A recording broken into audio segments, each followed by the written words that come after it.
Hey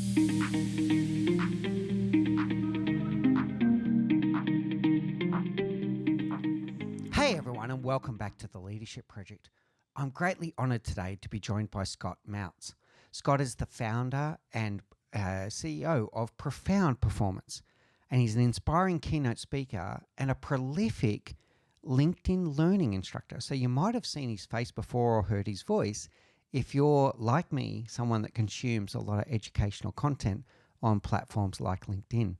He's also an award-winning author of multiple books: Make It Matter, Find the Fire, Leading from the Middle, and his latest book, which I'm excited to say gets launched tomorrow at the time that we're recording this episode, called The Mentally Strong Leader.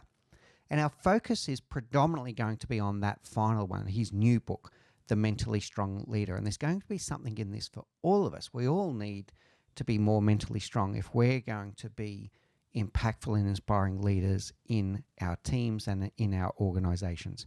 So I'm really excited about today's conversation. Without any further ado, Scott, I would love it if you would introduce yourself to the audience, and I'd love to know a little bit of a flavor of what inspired you into this work, to use some of your Make It Matter work. Where do you find purpose? Where do you find the impact that inspires you to do what you do every day? Hello, Mick, and hello, everybody out there. It's such a pleasure to be on the show today. And I'll tell you, I think I find a lot of purpose and meaning in what I'm doing today, Mick, because it ultimately is a platform that allows me to broaden my ability to make a difference. Obviously with the written and the spoken word. And I was in corporate for quite a while, for about 3 decades. And, I had a chance to work at some really, really great companies. I spent a lot of my career at Procter & Gamble and had a chance to run some of the very largest multi-billion-dollar businesses there. And as I was growing up in the organization, I learned along the way, I got a chance to really study what makes great leaders great, what makes achievers achieve. And, we'll get into it more as we talk about mental strength, but I soon found that it's this, this superpower of mental strength that differentiated the wheat from the chaff, as they say here in the United States, that really separated the good from just merely, from the merely good from the truly great leaders. And the more and more I learned about mental strength, the more and more I wanted to dive deeper and yet deeper still, and then share with the world what I have been learning along the way.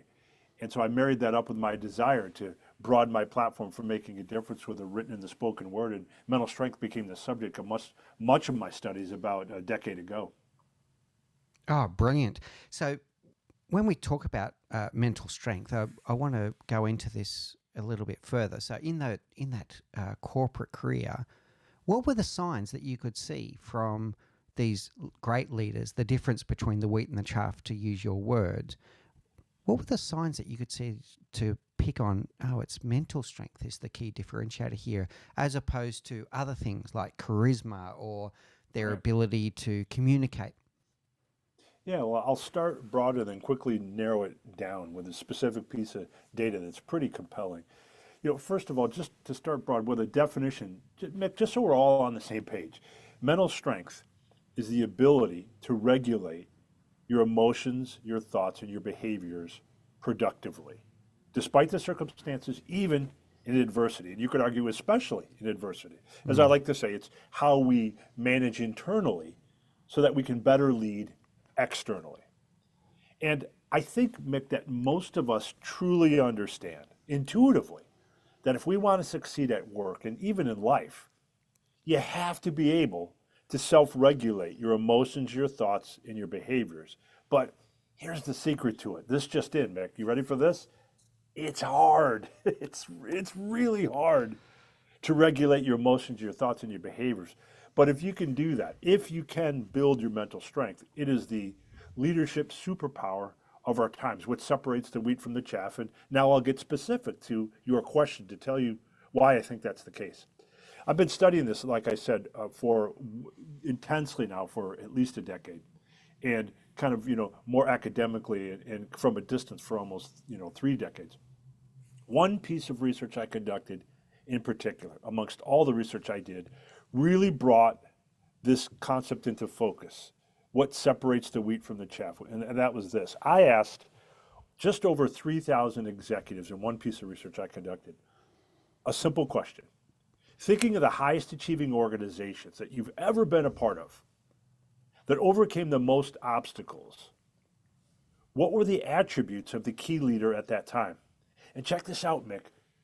Right around 91% answered. Every time I ran this study, and I did it more than once, right around 91% of the time of people answered with the same description, the same profile of a leader that, even though they didn't know they were describing this at the time, they were describing a mentally strong leader, one who's calm, in control, intentional, and exhibited the ability to flex 6 mental muscles in particular: fortitude, confidence, boldness, decision-making, goal focus, the ability to stay focused on goals and keep their organization focused on goals, and even messaging skills, the ability to positively message to the troops, to not get sucked into the negativity of the everyday. So over and over again, Mick, to answer your question very directly now, we saw in our data that people kept describing the same type of leader, a mentally strong leader, when they were describing organizations that were super high achieving, especially in the face of adversity. It's when I knew that I was onto something. And then I kept reconfirming it over and over again as I ran a 3,000K plot, summary and testing data points. It just kept coming back the same thing over and over again. That's when I knew we were onto something, and I had to share with the world what I was learning. Excellent, Scott. So I'm hearing 2 major categories. Firstly, I want to unpack those 6 as we go through the conversation. But the 2 major categories I'm hearing so far is the regulation of emotion and this resilience, the resilience to bounce back. And it seems to become even more finely or sharply focused that these attributes come to the fore in times of adversity. They might always be there, but it becomes even more important in a crisis or when the team has their back against the wall. That's when this comes through. Now, I'm going to throw some dilemmas or dichotomies at you here. What you're sharing is my lived experience as well. All of the great leaders that I've had in the past, that is one of their characteristics. They're the ones that do somehow remain calm in a storm. They are often the last person to speak. They'll, in a crisis where everyone else is in a panic and throwing ideas across the table, they'll somehow be sitting there absorbing the whole thing. And it could be a 3-hour meeting. Then they'll speak up at the end and they'll say 3 things, and everyone will turn to them and go, yeah, that's it. That's it. You just brought fire from the mountain. Yeah. Yeah, exactly. Right. Now, here's the dichotomy I want to throw at you. We also teach people in the leadership world that leaders should be authentic and vulnerable, and there's reasons for that as well. How do we balance this, knowing when we need to be regulated, emotionally strong, and then also knowing when we need to show a bit of our vulnerable self and be authentic and share, even if we do have that fire going on inside us? How do we know when to let it out and when to make sure that we are the one that's like the duck swimming across water, but the feet are going at 1,000,000 miles an hour under the water? Yeah, that's right. And you made an important point, Mick, which is mental strength is not about starting with being someone else. It starts with being your true, authentic self. And we need to double and triple underscore that, because in a way, you're not mentally strong if what you're projecting is what you think the world needs to see from you. Yes, self-regulation is absolutely important. It's central to mental strength, but it has to be grounded in a balance of authenticity and come from a right place. There's just times where, it's matters of degrees in dialing up and down the authenticity that you express to the world. It's always there at the core. You just have to be smart about how it shows up. And I'll give you an example, if I may. So let's say that authentically, you're very passionate, you're very emotional, and you tend to get caught up in the moment, and you just want the authentic you to come out. You want Your anger to show because you're passionate. You want to let the other person know, even if it's not even if it's not productive. You want to let them know, hey, look, you're wrong. I'm right. I disagree. Here's what. Damn the torpedoes. Whatever the cost, you want that authentic you to come out. But in truth, we know that while you can have authenticity show, sometimes you have to have self-regulating mechanisms in place so it remains productive. So for this person, in case, it would just be an adjustment. I'd ask you to start with your authentic self, but remember, there are ways that you can navigate your negative emotions in the moment while still being true to who you are. For example, in the Mentally Strong Leader, the book, I share a tool called the redirect rhythm, and I've been teaching it for years, Mick. And I'll teach it to your audience right now. They could start it the second that they stop listening to this podcast, wherever that might be. It's 4 steps that you learn when you practice this over time. They become almost instantaneous, so that you can control your negative emotions in the moment while letting the authentic you breathe and come out. Here's what those 4 steps are in the process I call the redirect rhythm. First, in that moment, you can feel your heat rising. You want that authentic you to come out, but you know it might not be productive. First step is you have to create space. It's the classic, we've all heard it before, you have to stop and take a breath. And yes, Scott, I know that. I know we have to take a breath. Here's what you might not know. The science behind why you should take a breath. Because what happens, Mick, is when you take a breath and you pause, in that moment you're feeling angry, you create distance from the intensity of the emotion that you're feeling. That's taking your authenticity and skewing it to a place where it's not productive. And when you can do that, you're trying to break the gravitational pull of the emotion that's dragging you someplace that's not productive. Even if it's an element of the authentic you, it's dragging you to a place that is simply not productive. You take a breath, you understand that.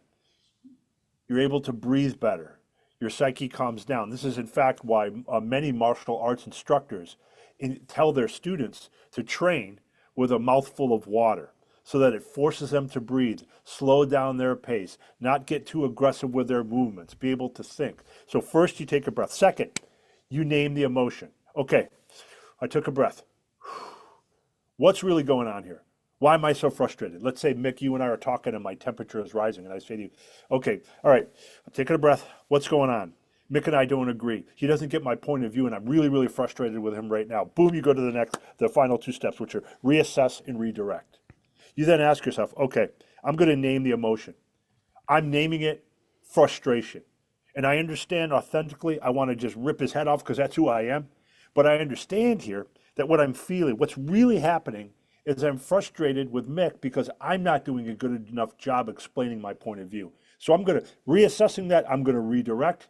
I'm going to take a pause, and I'm going to try again calmly to explain to Mick what it is I'm trying to get across. So when you take these 4 steps, you create space, you name the emotion, you reassess where you're at, and you redirect your attention and your emotion. None of that requires you to be inauthentically you, Mick. It just helps self-regulate in a way that authentic you can show up more productively. Right? Does that make sense? It does, Scott. Let me play back to you a few things that I'm taking from that. First of all, about the societal expectation that you spoke about, whether we're showing up as a leader going, oh, this is what the team expect of me today. That's exhausting if we're doing that every day. So let's show up as being true to ourselves. I really love that. The second one is I'm hearing that it can be congruent. It can be congruent to be ourselves and still regulate our emotions. And what was jumping into my head is one of my favorite quotes. I'm going to ask you at the end of the show, what's your favorite quote? One of my favorite quotes is from Aristotle, and I'm not going to get it perfectly right because it's very long. But anyone can be angry. That is easy. But to be angry with the right person at the right time for the right reason, to the right degree and in the right way, that is not easy. So you're not saying regulation doesn't mean not to be, and you can insert any emotion. I'm using angry today because that's the quote. You can insert any emotion in that. And there's a time and a place and a way and a method for bringing that emotion to the table.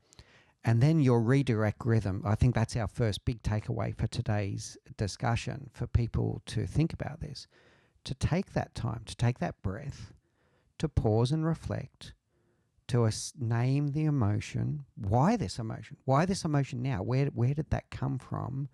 Then we can reassess and redirect. And what I loved in your example is you thought about yourself first. You went, well, did I not explain myself well? What do I need to do differently here? It wasn't blaming the other person going, oh, they're just not getting it. It was, what do I need to do differently so that they do get it? I love that. What I want to now challenge is, but what about the other person? So how do we, in this emotional regulation, the other person is an emotional creature as well. What do we need to do to play with, and I mean this in the nicest possible way, play with their emotions, because they've got emotional needs in that moment as well? Yes, and I think, a lot of it is about understanding first and foremost that they're human beings and that mental strength is not forcing with will the way that you see the world down other people's throats. Mental strength is not 100% about, I will convince you of my point of view because I am mentally stronger than you. Mental strength is often about realizing that you're wrong. Mental strength is about vulnerability. Mental strength is about compassion and understanding that when you're listening to someone, that you should be pressing record in your mind, REC, which is also an acronym that I talk about in the book, The Mentally Strong Leader, which is when you're about to listen to someone, even someone you're in a heated discussion with that you don't agree with, press record button. First of all, meaning you want the world, if you were in this discussion with this person and you were going to be on video, how do you want to show up for the world to see? How do you want that recording to show up? Well, with three things: REC, respect, empathy, and curiosity.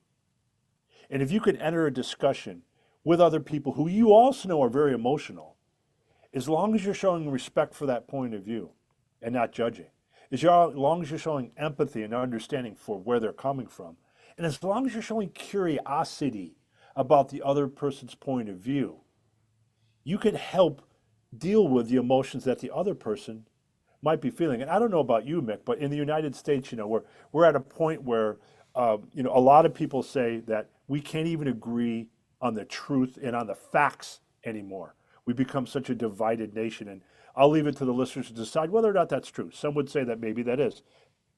I believe it's that C in record, REC, record, that press record, that I think a lot of people fall short on, is they're not truly curious. They don't truly want to understand the other person's point of view, and so they put up a wall.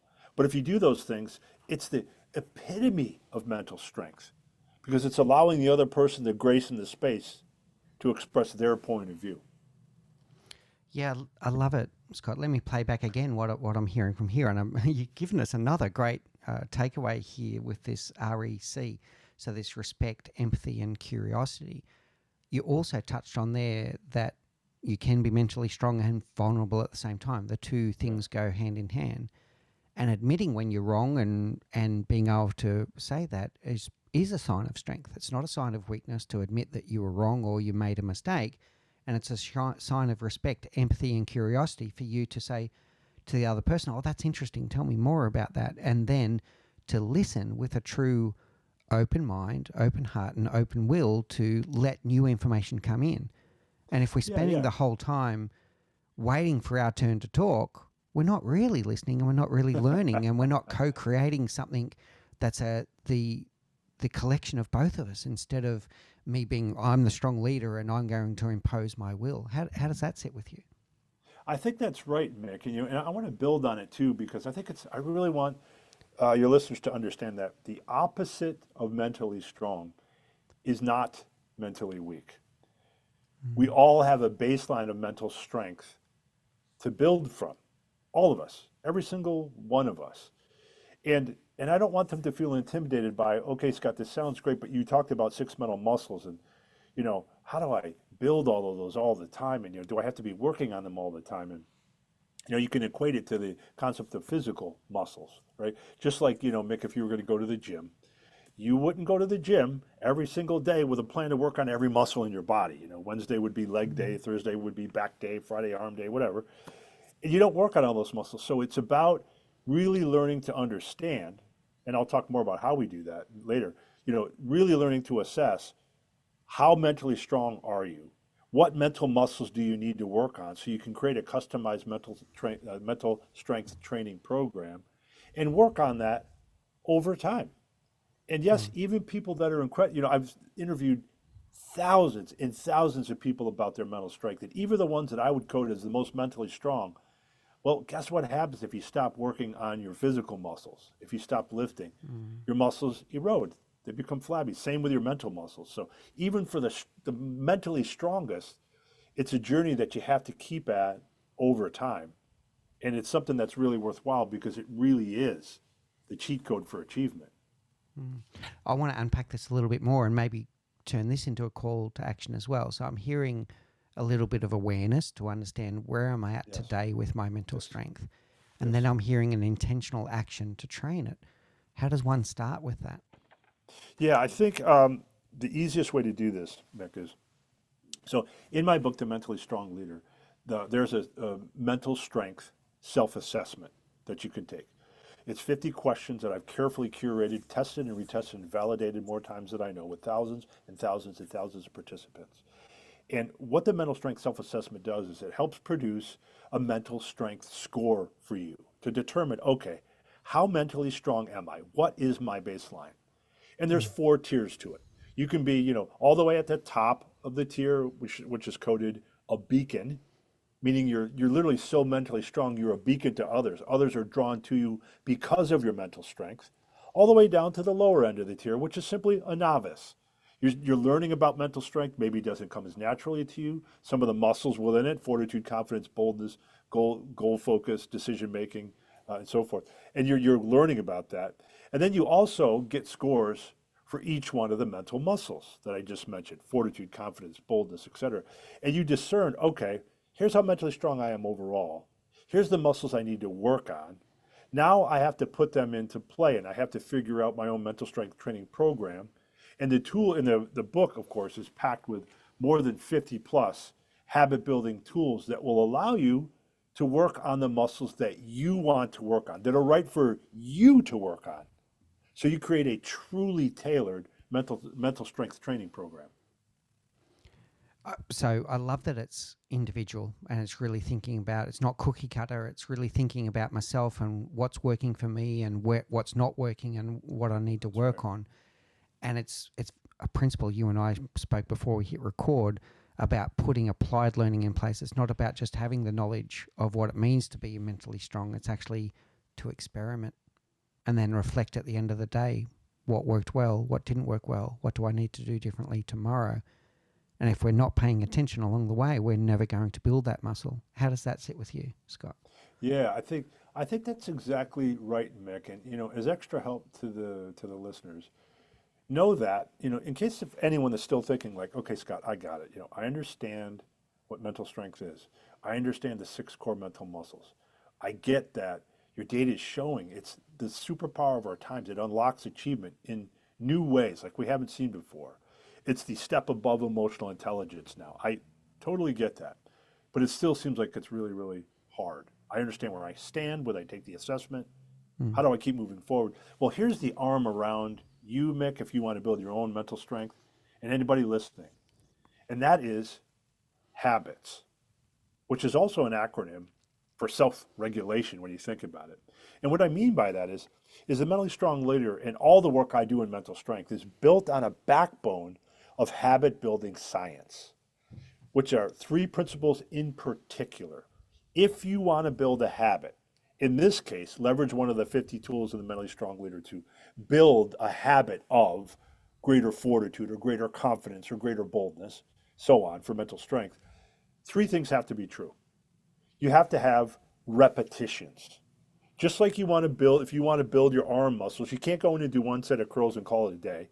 You have to do repetitions to build that. Same with a mental muscle. So all of the tools in the mentally strong leader are designed, Mick, as systems, little self-regulation systems and frameworks to allow you to get the repetitions in based on the habits that you want to build and the muscle you want to build. Point number 1 of habit building science. Point number 2, we know that habits often never form because people don't know the first small step to take to start. There's a scientific name for this. It's called the Zeigarnik effect, which literally says the more able you are to just get going, just take that first step, you are dramatically more likely to complete a task or build a habit just by getting started. People say, great, but I don't know where to start. So in Mentally Strong Leader, you will know the first small step you should take for whatever habit you want to build. And then the third point of habit building science is what habit happens, Mick, in moments of weakness. Will the habit stick or not? And so for every habit you're trying to build in the Mentally Strong Leader, there's a section titled In Moments of Weakness to tell you exactly what to do if things start to break down. So if you're trying to build your confidence muscle, and you're generally a pretty confident guy, Mick, but you have a bad meeting with your boss, and you come out feeling like a loser, and your confidence starts to spiral down, that habit, that muscle weakens, and the habit will be broken if you don't know what to do in those very human moments of weakness that we all have. In the Mentally Strong Leader, it will tell you what to do when those moments occur so you can stay on the right path towards building that new habit. Yeah, I love it, Scott. So, and I think this applies to any habit, but it's really powerful when it comes to these mental strength habits. All right. So we need the repetitions. So we need to stick to it and keep building. We need to know how to start. And so many people, it's inaction or fear that stops them from beginning. So I want to maybe talk about that a bit later as well. But then also knowing what are you going to do when you have a bad day. And I think this is a fundamental difference between high performers and let's call it the rest of us for a moment, Scott, is a high performer, when they have a bad day, they don't just go, oh, well, that's it. I've blown it now. I'm no good at this. And they never try again. They actually come back tomorrow with a tool. And I love that you've got guidance in your book about how to do this. You get back on the horse the next day and you go again. That's so right. We're back that's at, what we're back mentally at this strong resilience. leaders do. Yeah, that's right, Mick. That's exactly right. Now, one I'm really curious about, Scott, and I picked this up in one of your LinkedIn learning programs, the 10 Habits of Mentally Strong People. I think the very first one was don't beat yourself up. So there's a challenge here because we're saying self-reflect, we're saying pay attention, we're saying to do these things. How do we do it in a way that we don't beat ourselves up and make it a spiral instead of a virtuous cycle? Yeah, there's a couple of things, and with your permission, Mick, may I broaden that up to the general topic of confidence, and then we'll come back down to beating yourself up. Confidence is a major muscle, mental muscle that we have to work on if we want to be mentally stronger. In the Mentally Strong Leader, I talk about there's two tools I think that are very, very powerful, and they circle around what you're poking at, this tendency we have to beat ourselves up with negative inner chatter. The first thing you have to monitor is your relationship with doubt if you want to be mentally strong. Then you also have to be able to monitor your relationship with yourself, and I'll explain both. First of all, let's think about that for a second, because that's a really big sentence. I'm asking your listeners to monitor their relationship with doubt. It's a profound ask because it presumes they have a relationship with doubt. And Mick, I'm here to tell you, we all do. We might not think about it that way, but even the most confident people that I have interviewed in my thousands and thousands of interviews, Mick, I'm telling you, that none of them will say confidence is the absence of doubt. That is not what it is. It's your ability to understand what your relationship with doubt is and how will you monitor and control it. So, in the book, I talk about the doubt continuum. You could be on one side of that, which is you're purely self-confident. You could be on the other side of that, which is you're paralyzed by a fear of failure. And you could be in the middle where you're embracing healthy doubt and making that a productive part and not letting negative inner chatter get in the way too much. And I talk in the book about how to land on the right side of that, how to get in the middle and not let fear of failure paralyze you. Now, the other half of that is not only must you monitor your relationship with doubt, it's important to monitor your relationship with yourself. And this is where we get more directly into understanding our negative inner chatter. And what I mean by that is, I encourage the listeners to think about the self-acceptance scale. That's what I call it, which means I want you to picture, even if you can't see me on a video right now, there's a scale. And on the left-hand side of the scale is self-acceptance. On the far right-hand side of the scale is imposter syndrome. And in between As we go from one side of the scale to the other, there are degradations in self-confidence. And negative inner chatter is a pit stop along the way. I'll explain. So let's say you start with self-acceptance. The first degradation of confidence is approval seeking. You start chasing approval instead of authenticity. I still have to work on this, and I teach this stuff. The next degradation on the spectrum is when you start comparing to others. You start forgetting that the only comparison that matters is to who you were yesterday and whether or not you're becoming a better version of yourself. An even nastier degradation of our confidence is when we get to beating ourselves up with negative inner chatter. And I'll come back to that with a specific solve for that. But I want your listeners to understand that that negative inner chatter is just one piece of the degradation that happens as we move towards a lack of self-acceptance. So not only can you be engaged in negative inner chatter, farther along the spectrum, one more notch, is this belief that you're not enough. And Mick, I want to stop for a second on the spectrum that I'm describing for just a second to say this to your listeners. If you're watching, please look them in the eye. I'll even take my readers off because I have a hard time seeing anything these days without these. Because I want to look right in the camera and I want you to look at me and I want you to hear what I say. You are enough. And you don't have to take on everything by yourself. Meanwhile, as we progress along the scale, you can get all the way over to imposter syndrome. Now, in the middle of that, we can go back to the negative inner chatter, and I could talk about a specific tool to overcome that. But let me pause for a second, Mick, to make sure that I've placed for you negative inner chatter in a universe of degradations that can happen to us as we go farther from self-acceptance and become less and less confident. Does this make sense? Is it sitting with you? Absolutely. And I'm going to say to the audience, if you didn't do what Scott was just saying, like really pay attention to that. Maybe even listen to this episode a few times and play that part over and over again. First of all, you are enough. Thank you for saying that. Everyone needs to hear that. Everyone needs to tell themselves that every day. I'm going to play back to you some of the things I'm hearing here, Scott. So about this confidence, the confidence to get started or even the confidence to keep going when things don't go to plan. And you spoke about, I talk about courage. Courage is not the absence of fear, it's acting despite fear. And you're saying confidence is not the absence of doubt, it's acting despite the doubt.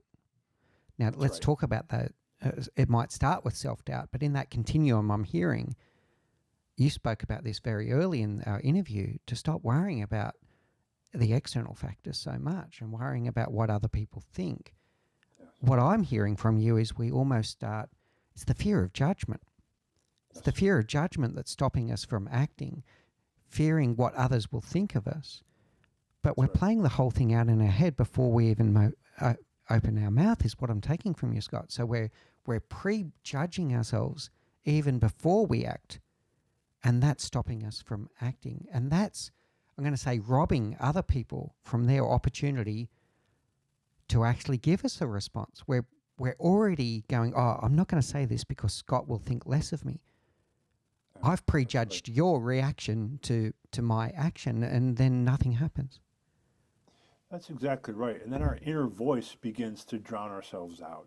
Yeah. And, I've even found it very helpful, Mick, to name my unhelpful negative inner voice. I picture it as a dragon.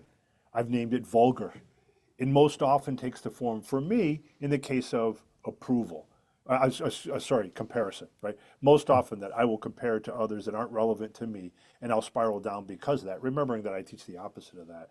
For many people, that dragon, that negative inner voice takes the form really of negative inner chatter. And I'll go back to what I was talking about before to give listeners a very actionable tip on how to control that, because as I talked about the degradation from self-acceptance, the degradation that happens over time in your confidence, that right in the center is that negative inner chatter.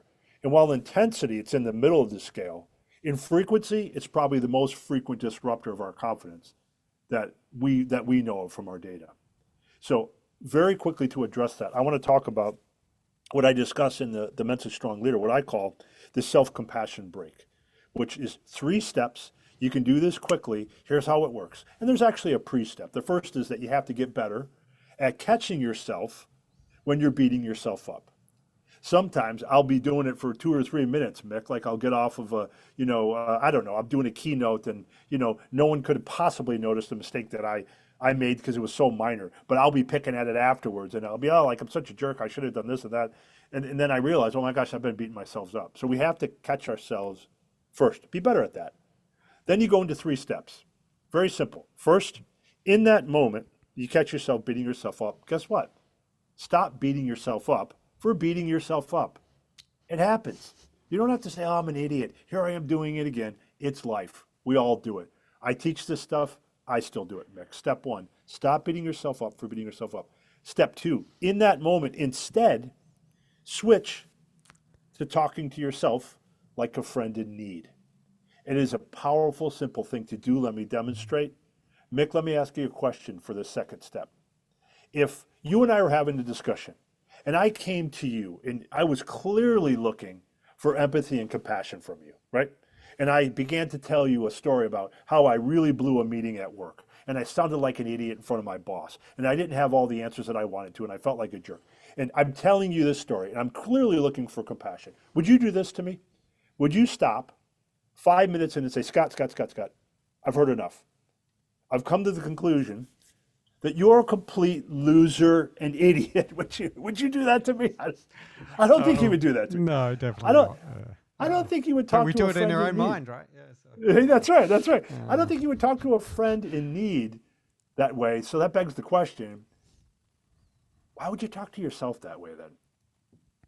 Which leads us to the third and final step that, if you want to help stop the negative inner chatter, you have to remember the 90-10 rule. Step 3, and it's very important. 90-10 is a ratio that you can use for how you value yourself, the value you place on yourself. Instead of beating yourself up, remember 90-10. How I value myself should be based 90% on self-worth, 10% on assigned worth. How you value yourself should be based 90% on self-worth, self-appreciation, self-love, self-respect, 10% on assigned worth, what other people think of you. And sometimes, Mick, people will tell me, Scott, but shouldn't you be teaching the 100-0 rule to stop negative inner chatter? 100% of the time, the way you value yourself should only be based on what you think. Well, that's a nice thought, but it doesn't work in reality. In truth, we all need that 10%, that occasional slice of external validation to tell us that we're valued and valuable, worthy and worthwhile.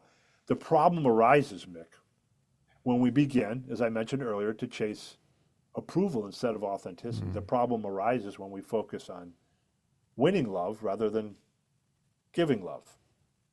So if you can remember these 3 steps, if you can just simply remember, stop beating yourself up or beating yourself up, talk to yourself like a friend in need, remember the 90-10 rule, I can promise you, I've taught it for years and I've seen it happen, you can overcome the tendency to beat yourself up with negative talk.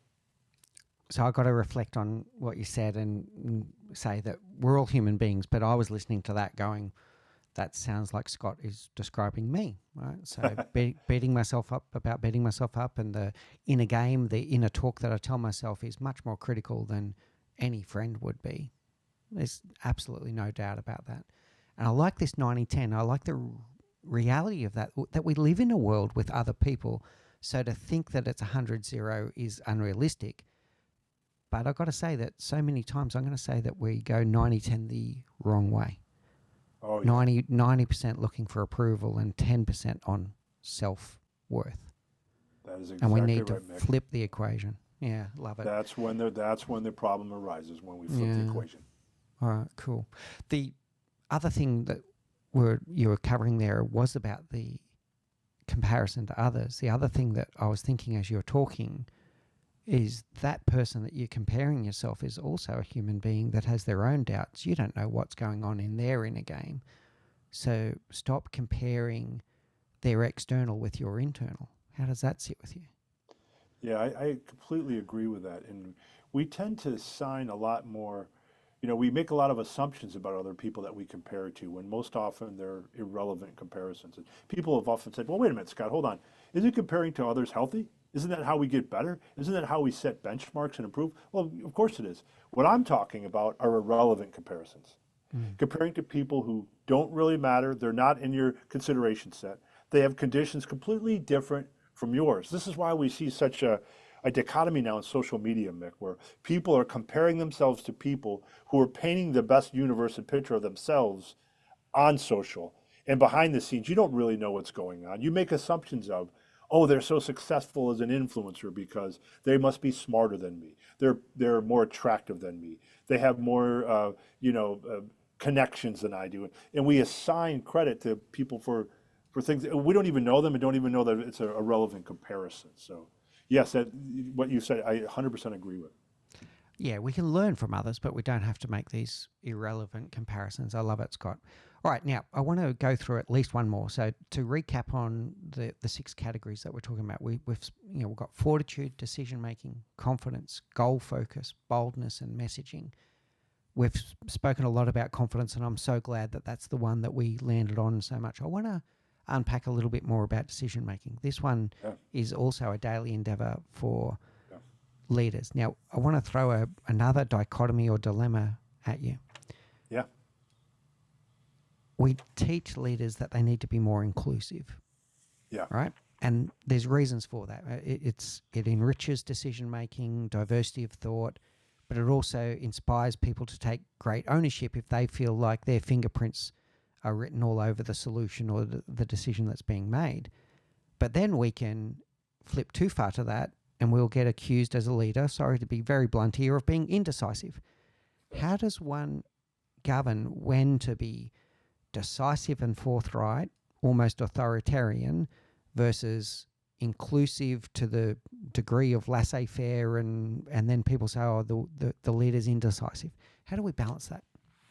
Yeah, I think first and foremost, it's important to learn that at some point, leaders must lead. They must do so unswervingly. They must make the call. That's what they're paid to do.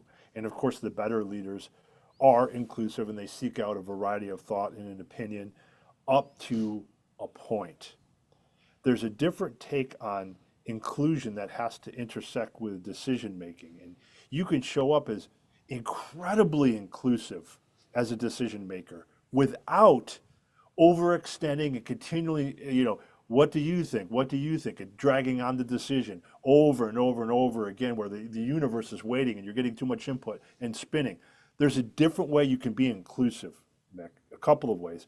One of them is to make sure you're extracting decision-making bias from the process, which is a different form of not being inclusive in the way it shows up. I'll give you an example.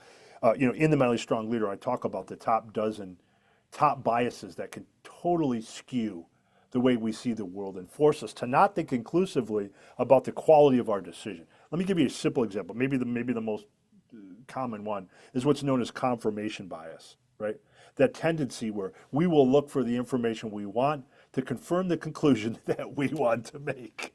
And you invite people in to challenge your point of view to help that up to a point where you absolutely have to decide. You have to understand that you're going to have to accept inevitabilities sooner, that while you're seeking to confirm what you want, maybe what you want is the opposite of that. What you should do is the opposite of that. You have to accept that inevitability sooner. So I go into quite deeply about how to avoid decision-making biases and be inclusive in decision-making in that way as well. Does that make sense to you, Mick? Yeah, it really does. So, yeah, if we just collect ideas every day, we'll never make any decisions. So we do need to have that inclusiveness. We need to have that diversity of thought. The things that were jumping to my mind when I was hearing you is to make sure that we are truly listening with an open mind and an open will and an open heart, and not just hearing what we want to hear. So we are considering those inputs that we're getting from others, but then once you've done that, you need to get on with it. You need to make a decision. Yes. And I'm going to say this might be in your messaging one, then be able to communicate that decision as well in a way that's inclusive. That's exactly right. The old debate, decide, commit. Right, yeah, good one. Yeah, really good. All right, brilliant. Now, honestly, Scott, we could, I said to you before we hit record, we could do 27 episodes together. I'm quite certain of that. we could keep on talking for hours and hours and hours, and then people wouldn't buy your book. So we need people to go out and buy your book and take take their life in their own hands. I'll recap a little bit, and then I want to go to our rapid round, which is the final 4 questions that we ask all of our guests. So great leaders do regulate their emotions. They are resilient even in adversity, but regulate is not suppress. And I love this redirect rhythm, this ability to take a beat, to take a few breaths, to reassess and then redirect, name those emotions, and to be able to regulate in terms of how we're dealing with other human beings. When we are dealing with those other human beings, to do it with respect and empathy and curiosity. And this is what's going to strengthen our relationships. That mental strength is a habit that we need to build, do those repetitions to make sure that we're paying attention to what's working and not working, and put in the work to become more mentally strong every day. But to do so in a way that's mastering our inner game. So make sure that we're not beating ourselves up. Make sure that we are focusing on this 90-10. That's a huge takeaway for me, to think about. You are in a world with other human beings, so don't think it's all self-worth and nothing else, but 90% self-worth, 10% approval from others and the way that you interact with others. This is what's going to make you stronger. I encourage everyone to go out, get the book. It comes into these categories: fortitude, decision-making, confidence, goal focus, boldness, messaging. And I'm going to test the audience and say, all of the characteristics of the great leaders that everyone's had one. You've all had one leader in your life that has really inspired you and gone, that's it.